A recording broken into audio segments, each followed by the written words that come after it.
Salut à tous les gars, c'est le Renard des Surfaces. Donc aujourd'hui, on va analyser le match du PSG contre Aston Villa pour ces quarts de finale de Ligue des Champions. On peut voir sur la plupart des bookmakers que le PSG pardon, est vu gagnant, avec des cotes assez basses malheureusement, hein. 1,37 sur Betclic pour le Paris Saint-Germain et 8 pour Aston Villa. Ce qui est assez décevant et bon, moi je prendrais pas trop le risque de jouer les victoires directement, mais ça on va en parler après. Si on regarde plutôt les face-à-face, le Paris Saint-Germain sort d'un match contre Angers 1-0, un petit éclair de Désiré Doué, mais pas grand chose à noter, hein, même si on sait qu'ils sont sur 5 victoires d'affilée, comme on va voir sur Flashscore, hein. 4-2 face à Dunkerque, bon, un match où ils reviennent au score alors qu'ils perdaient 2-0.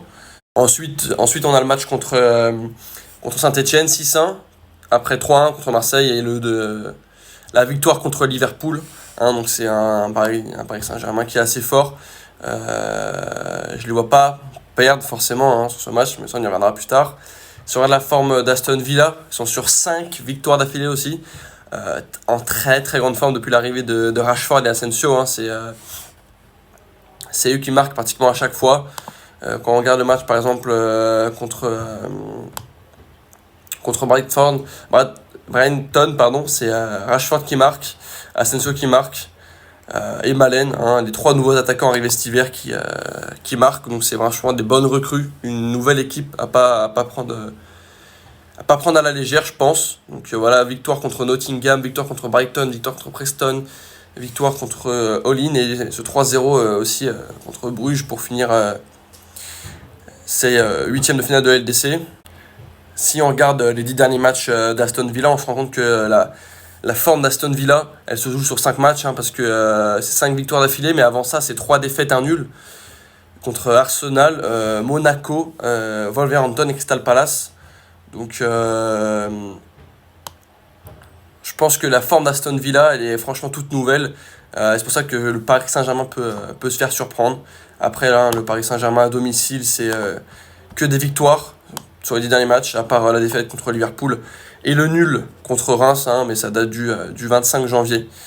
Donc maintenant, on va se rendre sur Betclic. Donc sur Betclic, comme je vous ai dit, la cote à 1,37, hein, pour Paris et 8.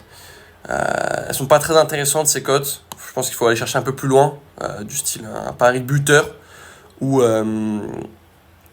les deux équipes marquent, hein. Je pense franchement que le match peut et va être ouvert. Moi, j'aurais tendance à mettre Doué buteur, hein, au vu de sa forme actuelle. Mais bon, il a tendance à pas être titularisé pour les matchs de Ligue des Champions, hein. C'est Gvara qui est souvent titularisé et Doué qui rentre à la seconde mi-temps. Moi, je me lancerais plutôt sur un Ousmane Dembélé buteur en super sub, parce que je le vois bien être remplacé quand même, hein. Comme les deux confrontations elles se jouent à une semaine d'intervalle, je le vois pas faire forcément le match en entier. Donc pour ceux qui préfèrent tenter un peu plus, hein, vous pouvez mettre non super sub, hein, ça augmente la cote à 1,90. Moi je viserais Ousmane Dembélé, ou sinon je pourrais mettre les deux équipes marques, hein. Elle est à 1,73, la cote des équipes marques. Donc c'est pas forcément très très élevé, à part si vous jouez des grosses sommes. Mais moi je pourrais directement la combiner donc avec les deux équipes marques, ce qui nous fait une cote à 2,98. Moi je vois bien Ousmane Dembélé et deux équipes marques. Et plus safe, vous pouvez mettre Ousmane Dembélé décisif. Bref, voilà la team, c'était mon petit prono. N'hésitez pas à rejoindre le canal Telegram, Renard des Surfaces Prono. C'est là où je mets tous les pronos, safe, fun, peu importe. N'hésitez pas à nous rejoindre.